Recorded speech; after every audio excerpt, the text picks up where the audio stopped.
should have probably done it at the beginning when you offered. Thank you. I'm going to introduce who we are so they can sit down, relax, and I will talk and then pass it off to them to say some words. And so my name is Tracy Carmen, and I will go into my introduction, kind of my background, and how I got here. This is my husband, Ken Whiteman. He's a naturopath. He has an MS in hematology, and he's been practicing in Texas from 2000 until we left Texas, 2015, and then opened a practice up in Orofino, Idaho, sharing the building with Dr. Popovic's. And now we're going to hit the road. We educate doctors on the microbiome, and doing that in an RV, going through Boise, and then all through Texas. And then our place is going to be Bridget taking care of the folks up in Orofino area. And she'll introduce herself as well when we get done, because we're going to have an event this Friday in Orofino at the Orofino Wellness Center that is going to be for those who really want to get deep into this subject, because we'll be presenting the documentation, the science behind what we're talking about. And so it's yes, we train practitioners, but also those people that, I'll call them activists, people that are willing to step up and do something. Because I hope in the end of what I say that I will motivate you that something really needs to be done.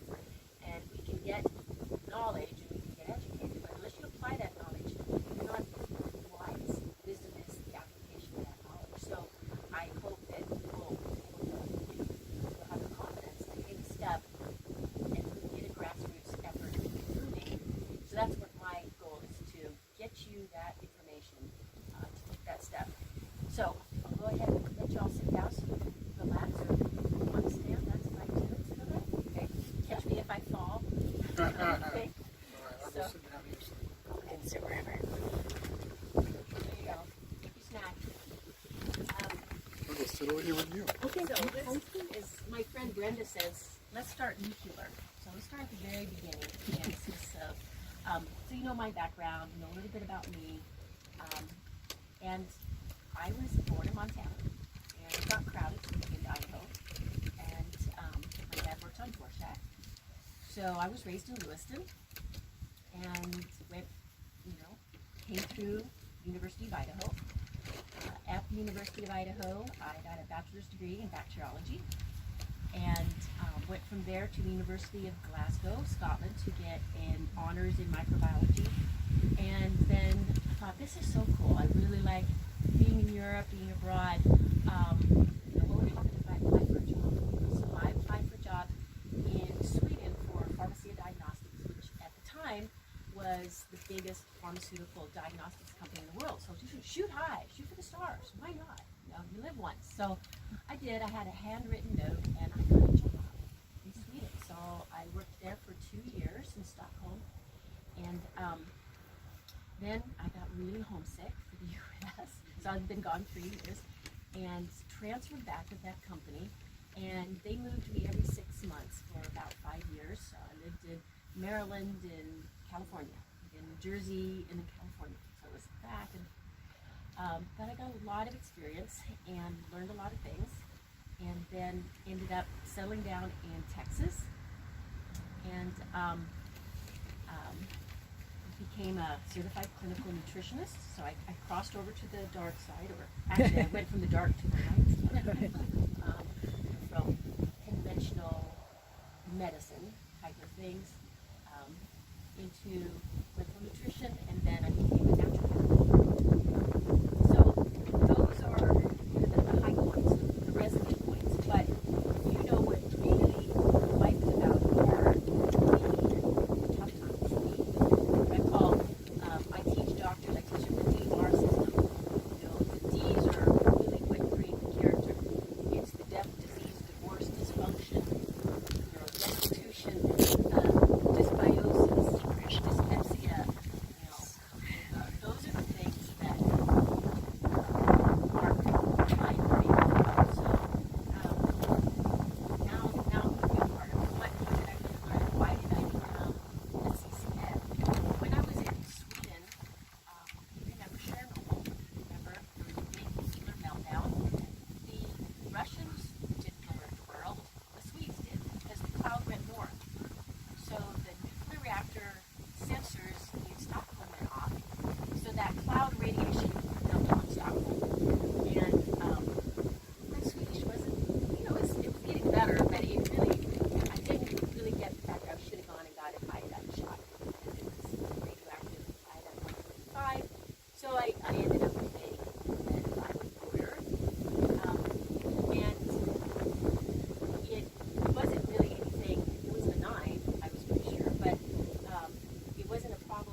doctor said, "Who's the physician here?" I just wanted to see, a full thyroid panel. It's a thyroid problem.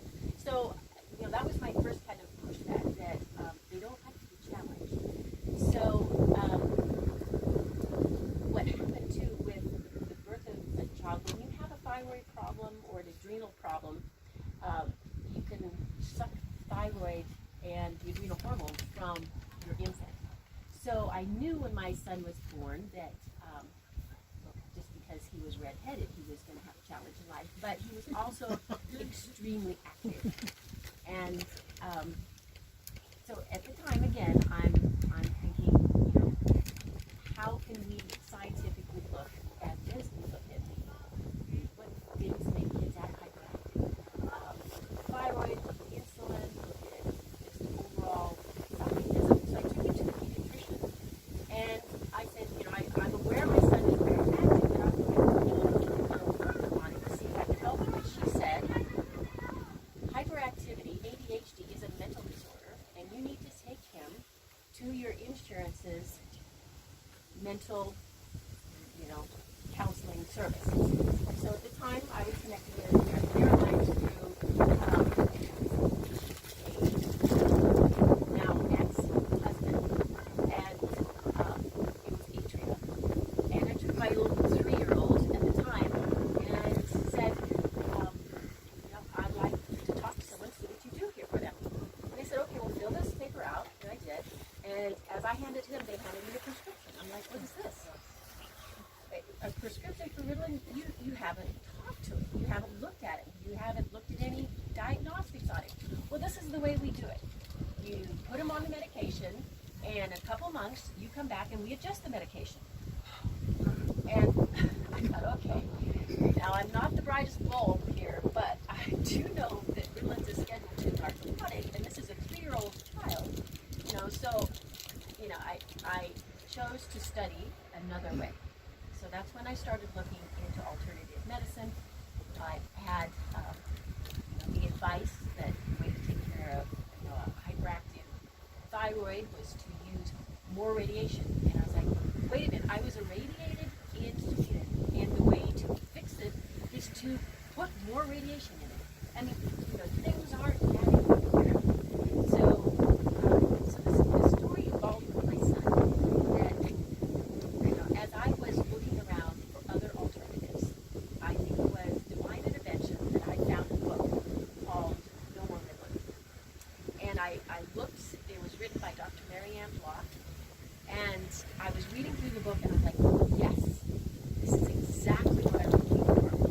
That hyperactivity can be associated with allergies, with different type of mineral deficiencies, diet issues. And so the next divine intervention was this one just happened, this local library. So I thought, this is it. So I went there. I remember going there early, thinking I'm not going to have a place to sit because this is going to be packed full because this is the best information I'd ever heard. And I waited, and nobody showed up. And when the speaker showed up, and she had her stuff, and I thought, oh my gosh, she's not going to talk. There's nobody here. This famous doctor with this great book. And she just looked at me, she shook my hand, she went to the front, she set up, she did her entire presentation for just me. Wow. Oh, this is wonderful. Because it really did change my life. Because moms are just looking for the best thing to do for their kids. And in the world of,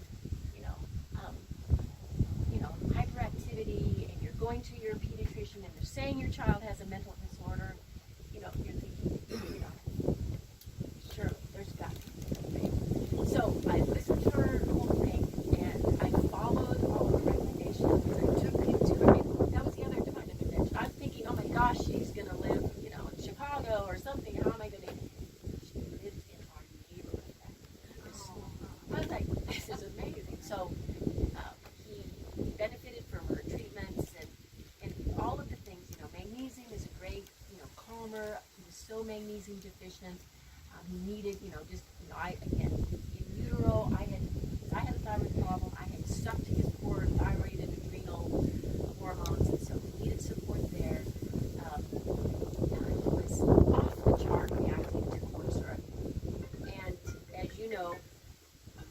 especially in the 90s, everything had corn syrup in it, absolutely everything. So I would pack him a complete, at that time he was just in kinder care or pre-K, and pack him all his own food, and come to find out, after all the instruction of here's what my kid needs to have so that he will behave properly, find out they didn't give him any of that, but donut holes or, whatever, Jolly Rogers, and then I can't keep him in that daycare anymore because he's behaving so badly, and this cycle went around and around, and just, to reiterate what you say is so important, and I remember the things that were told to me as a young mother. Some of them were, oh, he's just all boy and we can't keep him here because we can't have a person just watch him. But I remember a Sunday school, and she happened to be the wife of our accountant, in this church. And I remember her meeting me at the door saying, your child is demon possessed. And she meant it. And I thought, oh my God, that's so Christian of you. And I remember a principal saying, if you don't medicate these kids, they will end up in prison. My child's 5 years old. Or a teacher saying, you've got to medicate these kids, or they will go to illicit drugs, and he'll be a drug addict. So you're hitting the pediatricians and the school districts and all of these things. And it was, a few days before his high school graduation, I was there in the principal's office. Is he really going to graduate? I'm still wondering. I've sent the invitations out, and they're still kind of close. So, but it was such a challenge, and to end that story, I do have to say he is in prison. He's in Orvieto. So, praise God. There is a happy ending. And he has a great heart. He's a wonderful young person. He even was a soloist and community choir. So he's a wonderful kid. What would have happened if I would have met him? I had to fight for this kid. When I did get divorced, my ex went to the judge and said I'm an unfit parent because I don't feed my kid with other people, won't let my kid eat what other kids eat. And from that time on, because the whole two household thing, they purposely fed him everything I didn't feed him. And at 9 years old, he gained 30 pounds. And from that point on, he was destined to be overweight. On top of the fact, he was C-section, so you get a high statistics of those kids that are C-section. You have will become or could become the high statistical prevalence of being overweight. I had to go back to work very early, so I couldn't breastfeed him because of his ex. And that's another indication that they could be overweight. So already the genetics, everything was stacked against this poor kid. And then you get a broken home where, they're going to medicate him, self-medicate him with love, which is sugar and food and all that type of thing. So, a huge challenge in that regard. So, when I was a practitioner, because I have like 25 pain points, that just being one of them, and I'm going to bring the rest of me, so don't worry. We'll get out of here before dark.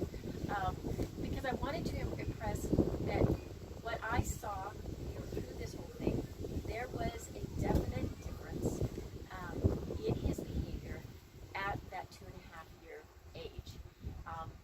After his full vaccination program, where half of his face he got dropsia, and you could see primarily in his eye, where his eyelid was always kind of half masked. So my ex took him to the doctors and said, look, this is pretty obvious what's going on. And then he called me at work and said, the doctors say that his head is too small and they need to break the base of his head and let him wear a helmet for about a year so that his brain has more room. And I'm sitting at work thinking, AG double hockey sticks, you're not going to break his head. I was in 30 hours of labor because of his head. It was too big. If anything, he's got too big of a head. So I know that that's not the reason. So no, I didn't let them break his, the fissures in his skull.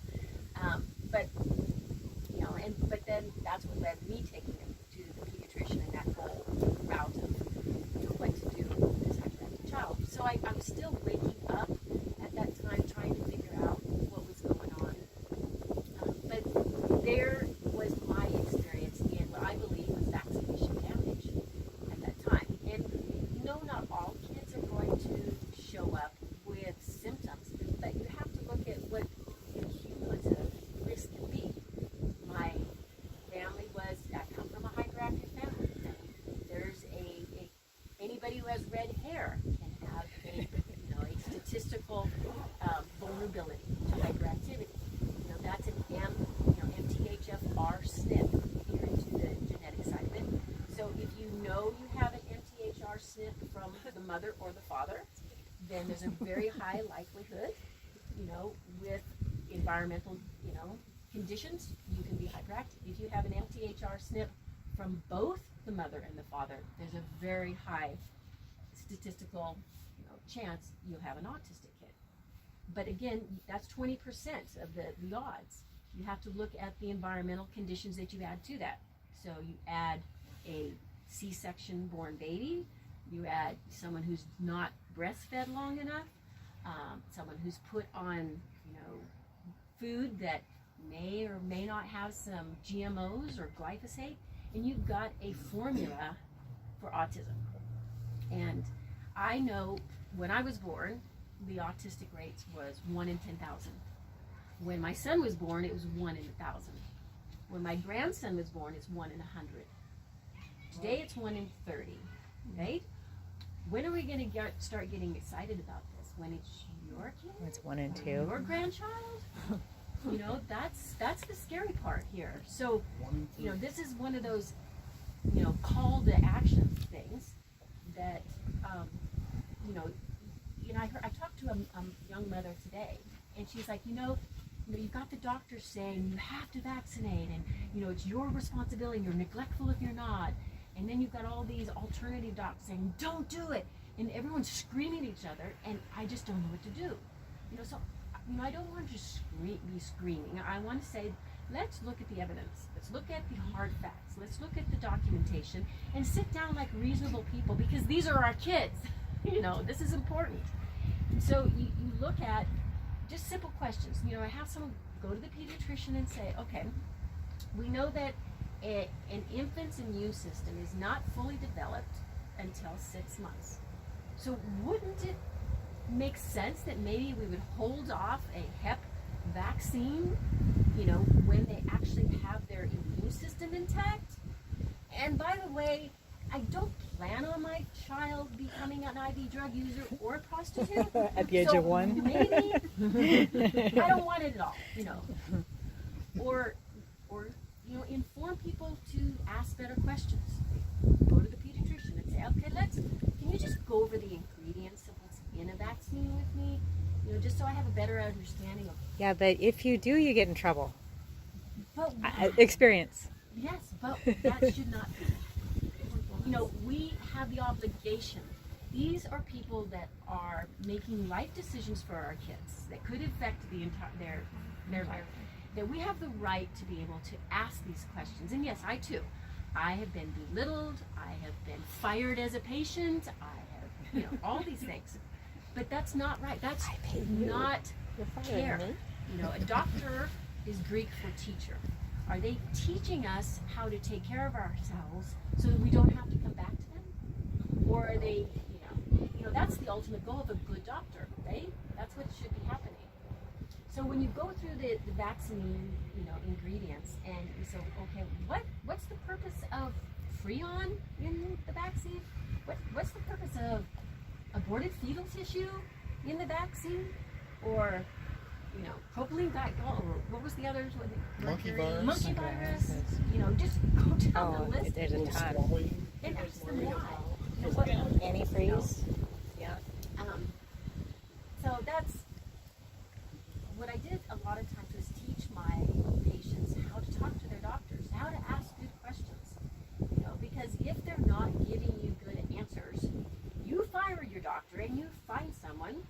will give you good answers because this is your health.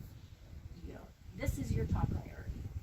And this is, you know, when we look at now the rates of autism, when we were in Dallas, we would go to some of the support groups, and the parents' biggest fear is what's going to happen to my child when I die. Who's going to take care of all these autistic children? You know, it's a burden on the country, it's a burden on communities, on the parents themselves, but the parents, what is the state hospital? You know, what's their future going to be like, you know, in a facility like that? So, you know, so what we're going to do Friday is just go through, you know, the evidence, because if, you know, I've been challenged to stand toe-to-toe with MDs, you know, people, and hold my ground, and call them on stuff, and to politicians, to senators, and if people like us aren't stepping up and encouraging the information to get out there, it's not going to change. It's going to be, well, what we're seeing, Idaho is kind of a bubble. And the name of our little thing we're going to do Friday is Poison to Paradise. Because this leads into my second pain point, which is when we moved up here, I came here for clean air, clean water, clean soil, great food, to be an organic farmer and rancher, right? So we start learning about the area. You know, I'm hiking in the woods every day, and I'm just so glad to be back into nature. And I'm not feeling that great, but something's, you know, I know, well, maybe I'm just overworking it. You know, we're building and we're shoveling, we're learning how to do tractors, we're, you know, putting up pipe. I mean, I'm working hard. But, you know, I'm kind of suspicious because I'm not really, you know, because I was always pretty good shape. So I'm starting to look around, and on one of my hikes into the forest, the whole forest is roped off with these signs that say do not enter, herbicide applied. And I thought, wow, how do you apply an herbicide to a forest? I don't see any guys going around with a spray. Oh my gosh. They're dropping it from the air. Oh my gosh. Okay, so that's happening on the forest on one side of our property. And then on the other three sides, you've got the farmers spraying it at least 2 times. That was on the Clearwater dish. They were aerially spraying. Tegan Heights. Chicken Heights and Oh, in Cavendish. Right here by Orfino. just up above Yes. Orfino toward Dorset Dam. They're aerial spraying it. So was it state ground? Your state ground. Okay. Yes. Because I hadn't heard of that being done on they do it in some places. They're doing it here. They're doing it here. Wow. And I understand as far as farming, whether if you have genetically Roundup ready crops, you're going to use 3 times more Roundup on those crops. But up here, because this growing season is short, they're using Roundup on the crops to desiccate them, to dry them out. So even if they're not Roundup ready, they're soaked with glyphosate. And then the guys going down the roads, you know, spraying 2,4-D and killing the trees all the way around. They're all rusted going down there. You can smell it. Oh, as I say, they're not me. It's usually me. And the guy we happen to meet, and he's got non-Hodgkin's lymphoma. 8 out of the 10 of the neighbors up there on Freeman Creek have cancer. And I can go through which types they Good thing have. we moved from there. Well, we're down to 5 of the 10 now. Yeah, because they've already passed away. So, you know, we've identified this cancer cluster. We're not feeling great. Wow. I'm thinking, okay, if the soil is dying, I'm, bacteriologist. I'm thinking, the microbiome of the soil is dying. Then there's this connection between our microbiome and the earth. And we're connected. Right? Then how do I stop this? And again, divine intervention. I have to get my continuing education for my clinical nutrition, so I'm in Jacksonville, and I listened to this lecturer, and it actually talked about vitamin B2, which is a fermented vitamin in your gut. You have dysbiosis or gut problems, you don't take enough, and you get part of your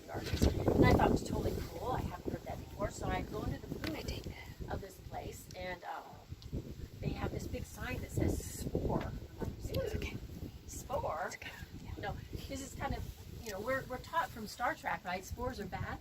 You know, so You don't want to step in it either. yeah.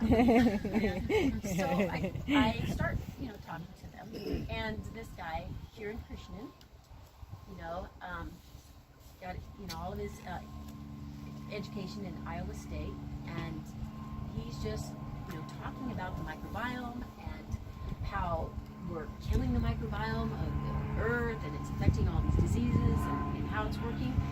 And I'm mesmerized. This is exactly what I was looking for. I needed to know not only how it's happening, but what do you do about it. So I asked him, I said, look, I need your rep. My husband's clinic is there in Grapevine, Texas. I need your rep to come. We need to get on board, get all this stuff doing. And it's like, well, we don't have a rep in Texas, and we're just starting out. And I'm thinking, okay. I used to work for Zymogen. When I left my practice, Ken took that over. I became, a Zymogen physician's trainer, which is another nutraceutical company. So I knew a lot of doctors. I thought, well, what if I repped for your company? So that's how I got involved in microbiome. Perfect. Yes. So that worked out good. Again, it was what I was looking for, and it's very unique in that. I realized that everything you know about probiotics is wrong. Do tell. Because we're trying to help ourselves, right? We're thinking, okay, our gut's messed up. We need new bugs. We need to replant. Get inoculate and reseed or all this, and it's all myth. There's no studies. It's all guesswork. So let's backtrack. Why? Why is that true? Okay, so one of the key things is. When you're an infant, you're inoculated from the vaginal secretions. If you're lucky, and you get to be born vaginally, that's your first inoculum. Your second inoculum is through breast milk, and then after 838 days, all of that basic vaginal bacteria find its home in the infant, in the gut, on the skin, and all the other microbiomes that are connected to the gut microbiome. And they specialize. And then after 838 days, the door shuts. That microbiome becomes your unique fingerprint for the rest of your life. Wow. No one else is invited. You don't add to it. And where's that fingerprint stored? The appendix. And we know the appendix is just a, It's useless. Not a useless organ. It's a junk organ. Rip it out. It's Like primitive. the tonsils, you don't really need, or your, like hysterectomies, you don't really need all that plumbing when you're a certain age. Anyway, so it's very important, right? So now you can impact it. What you can do is there are transient organisms that have been with the mankind since the beginning.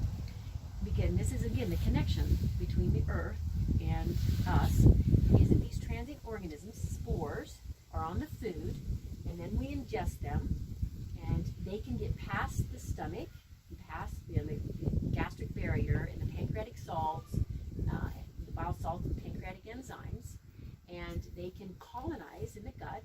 They train our immune system. They help regulate the T cells. They have antibiotics themselves that get rid of pathogens. They have short-chain fatty acids and vitamins that feed their friends. And then after 24 days, they are pooped out. They're back in the garden, or should be. And then they start the cycle over again. We're connected. That's the way it should be. That's not happening anymore, right? So these spores that helped form, train, and modulate our immune system don't happen anymore. So hence the gut problems. And what's important about the gut? Everything. Everything comes back to the gut. You know what? 90% of our immune system in the gut. 70% of all of our neurotransmitters in the gut.